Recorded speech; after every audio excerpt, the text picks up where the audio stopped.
Oh goody, do I have a treat for you. Orcs Must Die 2, developed by Robot Entertainment. Orcs Must Die 2 is a tower defense game, a genre that is near and dear to my heart. Orcs 2 was recently released in July 2012. The first was released about a year prior in October 2011, and that's when I got a hold of it and thought it was like the greatest thing ever. It was just a fun, quirky, smooth game with a rockin' soundtrack and a lot of personality. So can the latest Orcs top it? Before I go full nerd on this thing, let me just explain how the game works. For those of you who still live in a cave, tower defense is a genre of game that has you develop towers, often on a grid system, that do damage to enemies.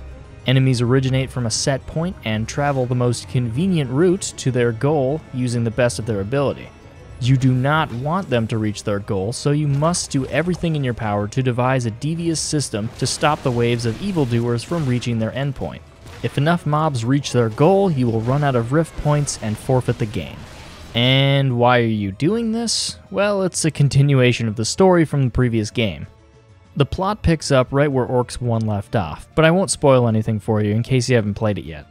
Basically, the main antagonist of the previous game, the sorceress, becomes one of the two playable protagonists in the game after losing control of her minions, the orcs. Okay, so that may have spoiled it. Anyway, it's a clever way to make the game's new co-op feature blend nicely with the backstory. You can play as either the sorceress or the good old apprentice, each with their own special abilities. Some abilities, like gliding for the sorceress, are unlocked after completing story mode, but others are default, like her ability to charm mobs into fighting for her. You do this by using her scepter, which is her primary unlocked weapon, and the apprentice gets a friggin' blunderbuss. I hope he gets a Glock in the DLC.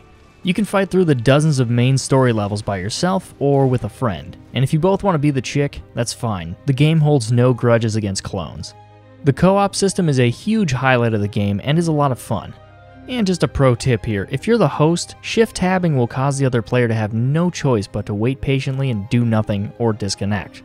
So be considerate when playing with others. Also be warned that playing co-op buffs the mobs. Early on, you will see mobs that you normally don't encounter until much higher levels. Speaking of the mobs, they've changed quite a bit.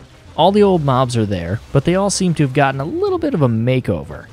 Some of these creatures actually scare me now, like the Knoll Hunter. Just look at this thing! I used to laugh at them as they tried to chase me down, and now it has me running scared. Even bile bats are alarmingly frightening. Not to mention that mobs seem to pack a much larger punch than they used to. Joining the old mobs are plenty of new ones, such as cyclops, elementals, trolls of every sort, and a variety of others. The new mobs seem to have been designed uniquely to thwart any given system of traps, forcing you to obsess over every purchase. This can make designing a maze a very difficult process. The first level is absolute cake. You can complete it on any of the 3 difficulties with ease. 1 entry point, 1 exit, simple. The next level shifts into a higher gear. 2 entry points, 1 exit, and a limited choke. It only gets more difficult from there on out. I found this to be a bit of a turnoff, just because it's so sudden. Don't get me wrong, the challenge is fun, but I found myself having issues with the low levels. The previous game had quite a few single route maps, and it was really fun to play around on them just to experiment. Perhaps the motivation in making levels so difficult was to give the game more of a replay value, and I must say, it does. Going back to the first maps after completing the game is a hilarious good time, because you can't spell slaughter without laughter.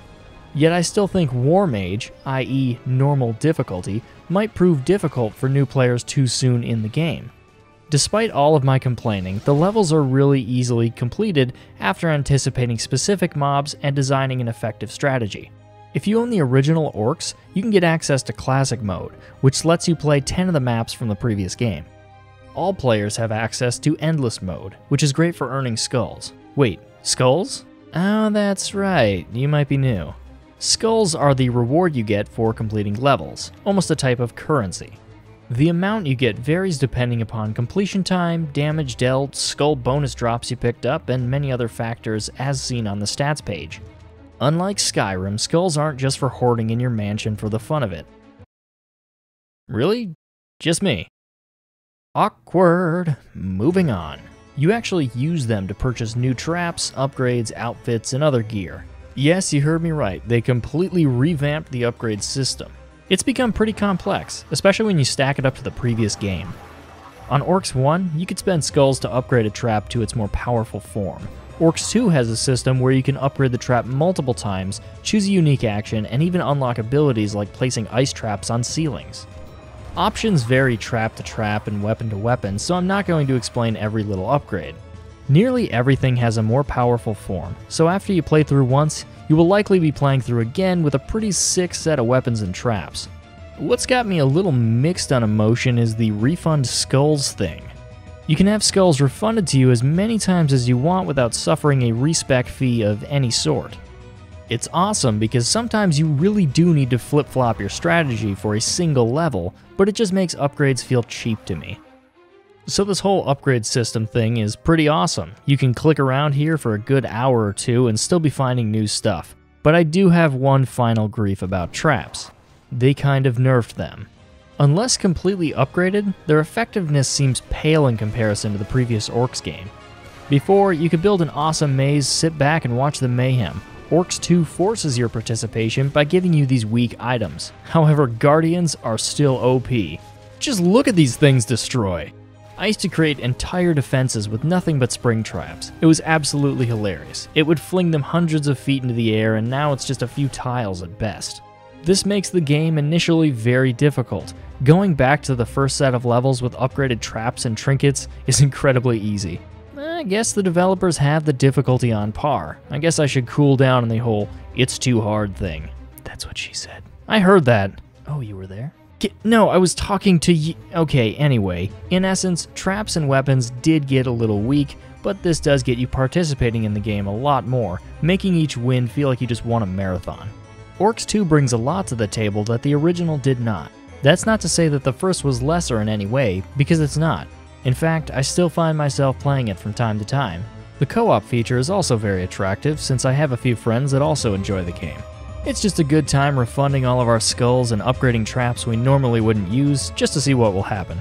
At a release price tag of under $15, this game is a bargain. The countless hours you will spend playing might be an emotional roller coaster, but isn't that just the sign of a well-made game? So pick yourself up a copy on Steam today.